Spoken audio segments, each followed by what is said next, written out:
রাখেন রাখেন।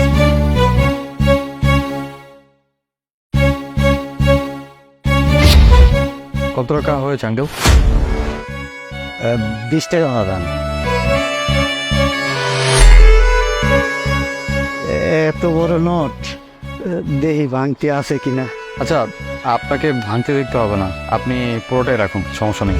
আরে বাজান, আমার তো ভাড়া হয়েছে মাত্র 20 টাকা। সমস্যা নেই, আপনি পুরোটাই রাখুন, আমাকে টাকা ফেরত করতে হবে না, কেমন? আপনার অনেক ধন্যবাদ। ঠিক আছে, চলো।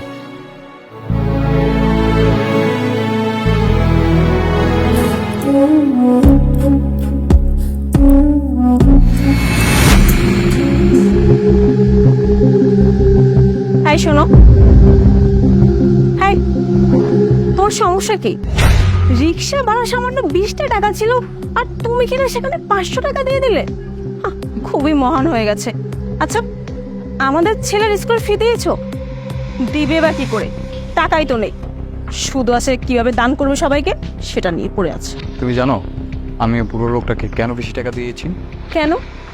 আচ্ছা, আমি এটা শুনতে চাই, তোমার সেই মহান কাজটা কি আর তুমি কেন দান খরচ করেছো? কারণ আমি যখন সকালে দেখি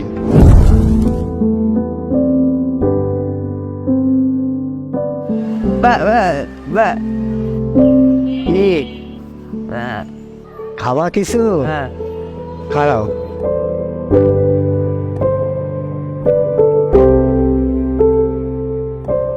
আমার কাছে এই 100 টাকাই আছে, নাও এইটা নিয়ে কিছু খাইয়ে নিও।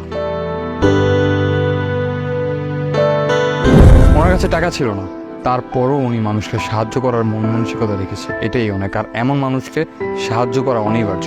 তো কি হয়েছে? তো হয়েছে এটা, তাকে যে আমি সাহায্য করলাম এই কারণে তার মানুষের প্রতি পাশে দাঁড়ানোর মন মানসিকতা আরও বাড়বে। সে তখনও মানুষকে সাহায্য করবে যখন তার নিজের বিপদ থাকে, এটাই হয়েছে। এইভাবে মানুষকে হেল্প করলে তাদের মানুষের প্রতি বিশ্বাসটা বেড়ে যাবে, আর ওরা মানুষকে কি বলবে জানো? জানেন ভাই, আমার লগে না আজকে একটা মজার ঘটনা ঘটে গেছে। সারাদিন আমার কোনো কাম কাজ ছিল না, পকেটে কোনো টাকাও ছিল না। হঠাৎ করে কোত্থেকে জানি একটা বোবা ছেলে এসে আমার কাছে খাওয়ান চাইল। তখন আমি বুঝতে পারলাম পোলাটা সারাদিন কিছু খায় নাই। এরপর আমার পকেটে 100 টাকা আসছিল, আমি ওই টাকাটা খাওয়ার লাগে পোলাটা নিয়ে দিছি।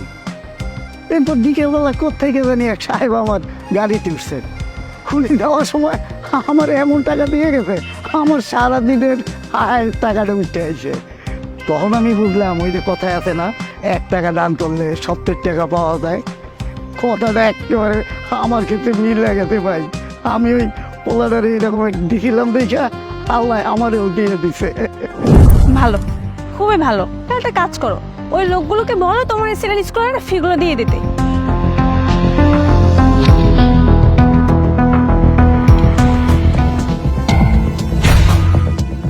হেই, দেখো এখানে কতগুলো টাকা।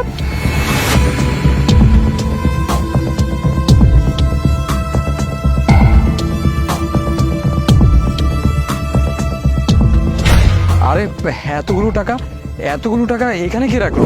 কি রে, অনেক চিন্তিত মনে হচ্ছে, কোনো প্রবলেম? আর বলিস না দোস্ত, কি যে করব কিছু বুঝে উঠতে পারছি না।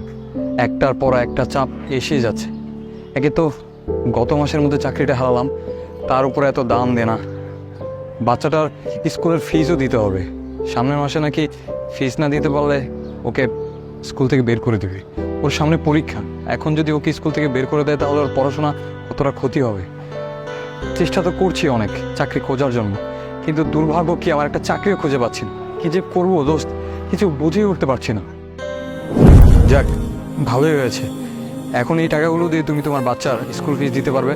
মানুষ ঠিকই বলে, যদি আমরা কারো পাশে সঠিক সময় দাঁড়াই, সৃষ্টিকর্তা আমাদের পাশে কাউকে না কাউকে পাঠায় সাহায্যের জন্য। আমরা সেই রিস্কওয়ালাটাকে সাহায্য করেছি, আর দেখো আমাদের সাহায্যের জন্য কেউ চলে এসেছে। হ্যাঁ, তুমি সেটা ঠিকই বলেছো। চলো।